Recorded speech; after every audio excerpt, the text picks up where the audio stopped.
as my final preview of New Japan Pro Wrestling in 2020 is here. What a god-awful year 2020 was. My god, it is finally, hopefully we see the end of it relatively soon. Before I feel like there's going to be a hinge in the plans for 2020. They're just like, oh, you thought it was over? Fuck you. It keeps on going. Before we get into this actual finals of the Best Super Juniors and World Tag League show, which it's kind of weird. It's happening on the 11th, which is, usually I feel like a lot of big shows for New Japan, they don't usually happen on a Friday. So this is uncharted territory, I feel like, for New Japan, which I'm alright about. I think it's a fun, usually it's on a Sunday, Saturday type of thing, so Friday, that's fun. For basically how we got here is how we're going to go with this. We're going to go through the World Tag League actual, block stuff, and then we're going to go through the Best Super Juniors block stuff, because who cares about the World Tag League? We'll try to get through that as quickly as possible. Then after all that, we're going to actually run down the 6-match card that's happening on the final day, as we have the World Tag League. So basically, we had the biggest thing I think to come out of this was that the mystery partner for the Great O'Khan and joining the Empire, Jeff Cobb. Jeff Cobb, feel like this is perfect for him. It gives him a spot where he's not just the fucking freelance, New Japan, not Young Lion, New Japan, Lion Mark, kind of big muscle heavyweight dude. So here he gets to be a part of a flock, gets to be part of the Great O'Khan, the Empire. Interesting tag team for sure, as goofy son of a bitch the Great O'Khan is. As far as the standings went, 2 points for Hiroshi Tanahashi to Hanoi. Hanoi took the fall on just about all of them. As Evil and Yujiro had 6 points. Bad Luck Fale and Chase Owens had 6 points. The Great O'Khan and Jeff Cobb with 10. Hiroki Goto and Yoshihashi with 10. Ishii Yano with 10. And Shingo Takagi and Sanada with 10. And then the 3 teams that tied. Taichi, Zack Sabre Jr., Tama Tonga, Tonga Loa, and then Juice Robinson and David Finlay.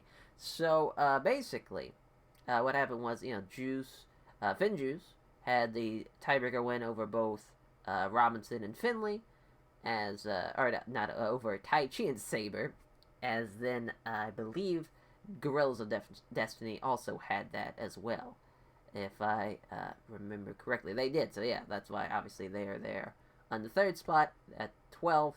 Then for Tama Tonga and Tonga Loa and Finn Juice beat him in the block. It was 16 minutes. Towards in the end of the block as well, so that was obviously a very much a high key matchup as always.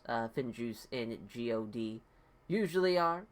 As far as this goes, as far as the World Tag League, as always, when it comes to this fucking World Tag League, you have basically what is always a thing, with at least we have a new tag team in Taichi and Zack Sabre Jr., where as far as last year goes, that was a team that did somewhat well. They were they had obviously a giant ass one big block. I think there was I think there was 16, 20 teams, something like that. I think it was the biggest block they had at that time, I believe. Or no, they had it the year before was that. It was 2018 is when they did the 16 teams. But yeah, the same thing with 19 too. But Finn Juice won that. And I think what's going to happen here is we'll talk about more when we actually get to that match on the card, so we don't spoil that. That just kind of... it was what it was. If you watched the whole thing, God bless you. You're a better man than me. That is for damn sure. As far as this now, the real meat and potatoes of this video, and what really fucking mattered in this time around, it was the Best Super Juniors. So it was in, the double tournaments going on. It was just I can't wait for COVID to come back down and everything goes back to normal. Hopefully we get back to normal. Maybe we'll never get back to the normal life, but at least the schedule, it being back before the G1, that was always the fun thing about the Best of Juniors. But as far as this one, the final standings as it stands, Uemura with 0 points. That makes sense. Young Lion, of course, is going to take the fall on all of them. Good luck next time, Young Lion. As Doki with 4. Taguchi, Robbie Eagles, and Master Wado and Bushi all had 8. Sho had 12. Taiji Shimori had 14, Hiromu with 14, and the man who is number 1 for the fucking Best Super Juniors, El Desperado. Alright. So, where do we start with this? Because there's so much points to talk about. So, we're going to start with who I thought was, like, the MVP of this. Honestly, I thought it was Robbie Eagles. Robbie did a tremendous job. He was elevated. He elevated from where they tried to put him as kind of like the second fiddle guy at Bullet Club in the junior division. I thought he even showed everyone he's a fucking awesome pro wrestler. He had a great match with Hiromu. He had great matches with Sho. He had great matches with just about everybody. So he did a great job. I was happy for him. That was awesome to see. Master Water with 8. I thought that was... At first, I thought he was going to finish with 6 throughout this tournament. He got the 8. Nuts. Master Wado, it's his the way his kind of matches flowed. He didn't have a match over 15 minutes. I think his Ishimori one was just right at 15. But other than that, nothing went into the 20 category. Nothing like that. So that just kind of showed where he's at and where he's, as far as his developmental stage so far, just post Young Lion. So he's still, we got to get his reps up. I think by next year he'll start going into the low 20s and maybe high 18, 19 as far as those matches go. But it was interesting. I was hoping he would take that next leap, but he really didn't. He was just kind of where he was before that, before the Best of Super Juniors. So it is what it is. Maybe next time, Master Wado.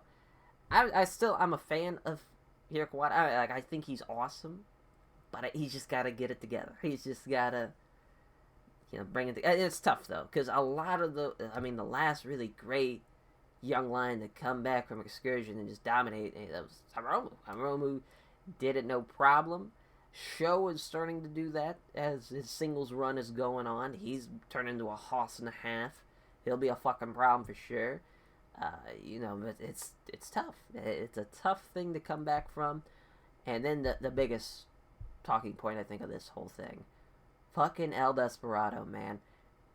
What a run. What a fucking run of the Best Super Juniors. He beat Sho, Hiromu, Ishimori. He beat basically everyone. I think he even beat Bushi, too. So, yeah, he beat Bushi. The only 2 guys he lost to was, I believe... it was Taguchi. I know that for sure. They lost to Master Wado, too. That was the other one. So, yeah. Crazy. The El Desperado. He, this... Technically, if the tiebreakers and whatnot, he beat Hiromu, he beat Ishimori, so he was the number 1 guy. He's the number 1 guy going into the finals of this final Best Super Juniors matchup with Hiromu. It's been set, and, if you it's going to be an easy one to talk about when we get to that, but that was, with the new schedule and with the way COVID's been, has there been better Super Juniors in the past? I think absolutely. With the one block, it was tough, and it was definitely, we've had bigger, better matches and bigger, better names and whatnot, but I think as far as the match of the tournament was definitely Hiromu Robbie Eagles. I thought that was a hell of a match. As no surprise there, too. That was fucking awesome. Hiromu's show was great. That's another, great. The matches that you assumed were going to be great were great, if that makes sense. It's easy enough. But there's a lot of times there's some sleeper, matches that were just like, wow, fantastic. And matches that were just like, wow, I can't believe. Because Robbie Eagles and, Rocky Romero last year comes to mind. That was an awesome, or not, actually it wasn't Robbie Eagles. It was, I'm thinking of Rocky and El Phantasmo. That was one that was I didn't think going into that match was going to be as awesome as it was, but it was. And not just, Rocky's talented, El Phantasmo, albeit he's a piece of shit, but at least he's somewhat talented enough to at least go through a type of match like that with Rock. But, this one, it's going to be tough. And they have a tough hill to climb as far as that finals goes, because you're talking about the Shingo Takagi's Will Ospreay matches of the Best Super, the Ishimori Hiromu match of 2 years ago. That match was fun. Ospreay and Kushida was crazy. Taguchi and Ospreay was crazy. Kyle O'Reilly and Kushida was nuts. The past, I want to say, from probably even, Devin and Shelley, Taguchi and Loki, probably, the Taguchi Ibushi match. I want to say, there hasn't been a bad Best Super Junior Finals match since 2008, probably. with Wataru Inoue and Koji Kanemoto, which even then, that wasn't like a bad match. It was just like, it's not on the level of the previous decade has been. Hiromu's very talented. El Desperado, hell of a year, and I talked about at the New Japan Cup when they had El Desperado and Tomohiro Ishii, and it seemed a little bit too back and forth for my liking at the time, because like, well, El Desperado, he's not good. He's just going to be a mid-card guy. Like, what are they doing? He's just going to be, he is what he is. This validates him. It validates his spot. It validates him as a legit threat on the roster. So this was just an incredible run for him to have, and it kind of somewhat made a star. Fair fucks to New Japan. I think that was the best thing they've done, that they could have done out of this Best Super Juniors, is try to make somebody a star. I think everybody wanted it to be Sho, and maybe that was the right thing to do. But I feel like Sho, he's got the formula for it. He just gotta give him that opportunity. I think this is perfect for him, as we'll talk about more at in the finals here, in the main event. As thank God that's the main event too, by the way. As now, on to the actual card. As we have a 6-match card. 2 singles matches on it, of course. Just well, actually, one fucking singles match of fucking the Best Super Juniors finals, and then obviously you have the tag league, just the fucking tag league. As the undercard, first 2 matches are 6-mans, and the next 2 are tag matches. So we're going on with this obvious first matchup as Chaos versus Bullet Club 6-man team Robbie Eagles, Taiji Ishimori facing off as Sho and Toru Yano and Chase Owens, a Bad Luck Fale with Taiji Ishimori. This is, as far as an opener goes, with Chase Owens, what is kind of the light of his personal life and him being just a sex pest freak, which is most of what it seems like 2020 has been. COVID, and most of the independent wrestlers in the world, it seems like, are just terrible sex pest fucks. And so Chase Owens, piece of shit. So that's fun. Hopefully he takes the fall, and hopefully he never gets booked again, but I doubt it. As Toru Yano, Hiroshi Tanahashi, Kazuchika Okada taking on the Empire, Jeff Cobb, Great-O-Khan, and Will Ospreay. So we have, basically Toru Yano is going to take the fall here. We know that much. Tanahashi, he's in the most interesting spot I've ever seen Hiroshi Tanahashi been as far as going into a Wrestle Kingdom. No match has been really announced. Nothing has really been talked about. He's had a pretty great year. Like, him and Naito had a great fucking match at the G1. But it's definitely been a step down from what I think it's finally, he's reached the point where he's going to be maybe not the main, maybe not in the title match, but he's going to be just right there. But you never know, though. It's still, I think in a perfect world, he'll be like, whenever they get done with this double champ bullshit, Tanahashi will kind of be in the Intercontinental title scene. We'll see, though. Very uncharted territory for Mr. Hiroshi Tanahashi.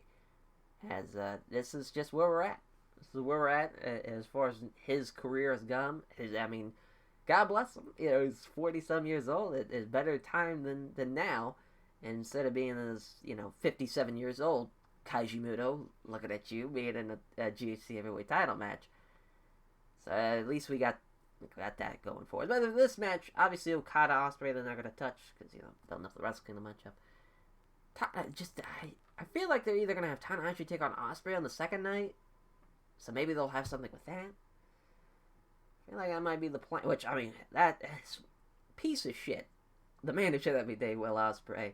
So you have to say his name, or no one's gonna know what the fuck I'm talking about. So, Ospreay and Tanahashi, that's probably gonna happen on the second night. I hope it's not great because it's Will Ospreay, but who knows?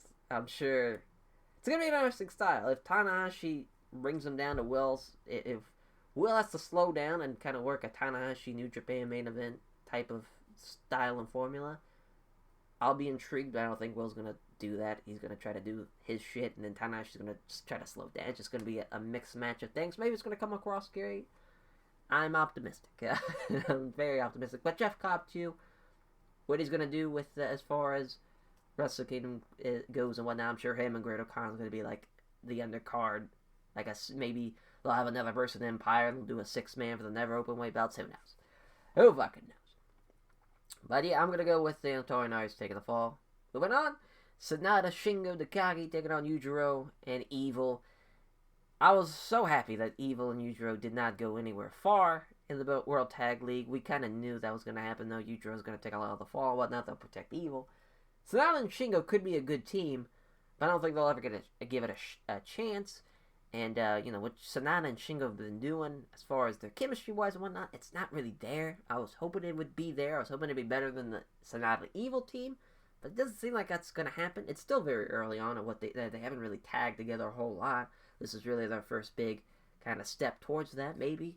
Give it a year or so. But again, Shingo and Sonata can't really wait all that long. They need to be in the focus kind of now, especially Shingo. So Shingo's hot as he can be right now, and I'm hoping for something from him. As far as the Never Open title scene goes, I have a feeling I have him and Evil do it, which that would suck, but maybe you can have a good match out of Evil. We'll see, because this current New Japan Bullet Club Evil has just the worst. Like, I talk about a guy whose stock has just went down significantly since, pandemic, pre-pandemic, and then pandemic. He's just been night and day. It's completely different. But hopefully, I'm assuming Yujiro's going to take the fall or is going to tap out, something along those lines. I feel like maybe Sonata's going to tap him out, and then Shingo Evil, they're going to kind of face off do a little stare down or whatnot for the Never Openweight title type of thing, and they'll set that match up. As for the next match, Master Wato and Kota Ibushi taking on Bushi and Tetsuya Naito. I love this team of Kota Ibushi, Master Wato. That's a fun, young guy, main guy tag. You have Tanahashi and Honore, and you can have Wato and Ibushi. Those two are fucking awesome together. That's a fun team. Ibushi just, it's kind of crazy how good of a tag guy he really could be. Like, him and Tanahashi, they weren't a fantastic team. They were a fantastic idea of a team. But, here in Wato, again, it's another fantastic idea of a team if you see their in-ring work and you see how they work together. And even their characters, too. It's just, it fits so well together. I hope they have a great little run. Even, doing, some World Tag League stuff where, Master Wato's taking the fall for most of them so they protect Ibushi. But obviously, Master Wato and Bushi, I don't want to say Bushi, but Master Wato and Bushi, they're going to be involved in the finish, and they're going to be involved in most of the matchups. They're going to keep Ibushi and Naito, for the most part, separate from each other. There may be a minute or two, but nothing, they're not going to take the fall of this matchup will not be on Ibushi or Naito, that is for sure. Going to protect those guys as much as they can for the Wrestle Kingdom show. As this World Tag League Finals, David Finlay Jr., Juice Robinson, Finn Juice, taking on Guerrillas of Destiny, Tama Tonga, and Tonga Loa. As Tama Tonga, no beard. A wild scene. Wild scene. First time, really, in this whole New Japan run, he's had the clean shave look. You could definitely, it ages him, kind of, him without the beard. I think, though, maybe a lot of people think he's young without the beard. But, for this, weirdly enough, Guerrillas of Destiny have never won a World Tag League. It's kind of nuts when you think about it, how much they've kind of dominated the tag scene here in the past, 3-4 years.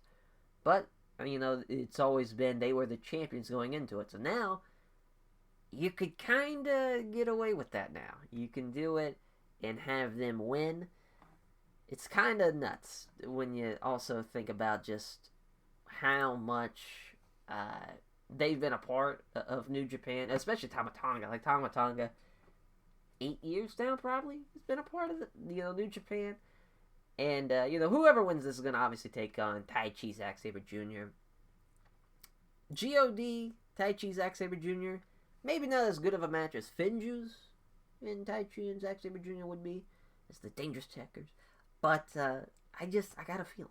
I got a feeling when it comes to that match. I feel like they're going to do God and Taichi Zack Sabre Jr. Maybe they'll make it a 6-man, though. Maybe they'll make it, that's a 2v2v2 IWGP tag team. Or they, you could have, God, Dangerous Checkers night 1, and then night 2, you have the rematch, Finjuice and God. I feel like that's probably where they're going to go with the tag division scene right now, because both teams have technically beaten that team. You could either have God win here, lose to Dangerous Checkers, on night one, which that's going to be an interesting match. Also, when you think about it from like a kayfabe sense, Bullet Club heel team, Suzuki Gun heel team on the big show, that could be a dangerous combination. But it's a fun, entertaining concept though too, because Zack and Taichi more you have a technical wizard in Zack Sabre Jr. Taichi can just kind of do whatever. He's the fucking man. Then you kind of have just these two lugs in God. Interesting matchup. But then, if they retain, which, fingers crossed, then you have the Finjuice, Dangerous Tekkers, where Finjuice beats them and they start the 2021 as the champions. That's just kind of, if I was booking this goddamn thing, I think that's how it should go. But I think that's how Ghetto's going to go as well. As the main event in the Best Super Juniors finals, Hiromu Takahashi, the current, or not the current, rather, as the former IWGP Junior Heavyweight Champion, and El Desperado, the current Junior Heavyweight Tag Team Champion with Kanemaru. As far as this goes, this is an interesting, not really interesting, because it's very clear they're going to do Hiromu Taichi Ishimori on night one. You can have that going. So, now you have what's going to happen on night two for Hiromu. Is it going to be somebody outside of that, bubble of Ishimori and El Desperado? And what is the Junior Heavyweight division going to do? Because really, Kanemaru is hurt.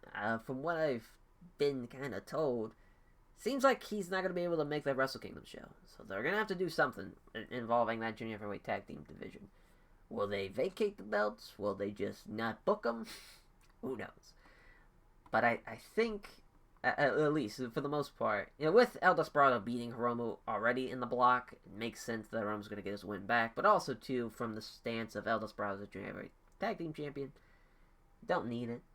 But again, that's another Suzuki Gun Bullet Club title match for night one, which that has definitely not been the story of anything involving New Japan in 2020. Nothing at all. The only really kind of thing going on has been LIJ and Bullet Club, but not this. Not Suzuki Gun getting thrown in there. Which again, really the three big heel-ish. Well, not LIJ's not a heel. I take the cool, awesome, over stable in LIJ than the two heel stables. And of course, you got Chaos too, which is taking a back seat as the never appoint 6-man champions. And you have the Empire now. Like, there's just so many heel stables now in New Japan. You kind of need... It needs to be a big night for LIJ, I think, at the end of the day. So, even, too, you could have, if Shingo loses the belt night one, you could have Sanada and Shingo a part of that tag team division as well. That's another kind of way they can go about it. But I don't think so. I don't think that's the way they're going to go about it. But, yeah, Hiromu is going to win here. Think he's going to beat Ishimori on night one. Presumably it's night one. Maybe it's night two.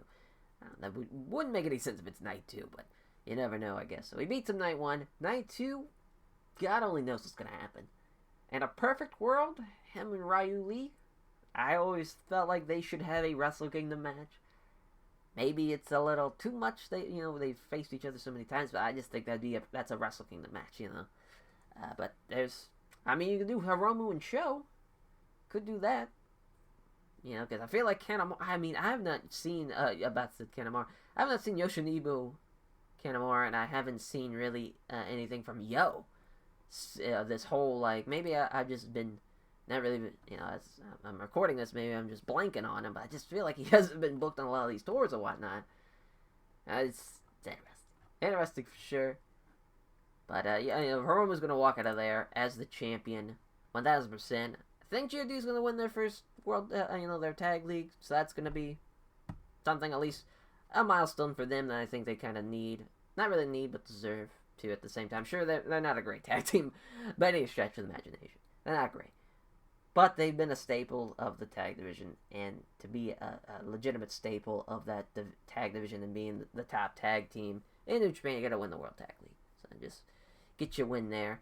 Thank you all for watching and listening, or not really watching, listening to this preview, as we will be, I'm not going to do a review for this show, so next time we're going to catch you guys, December 28th, for the 2020 Marvelous Awards, the third annual Marvelous Awards.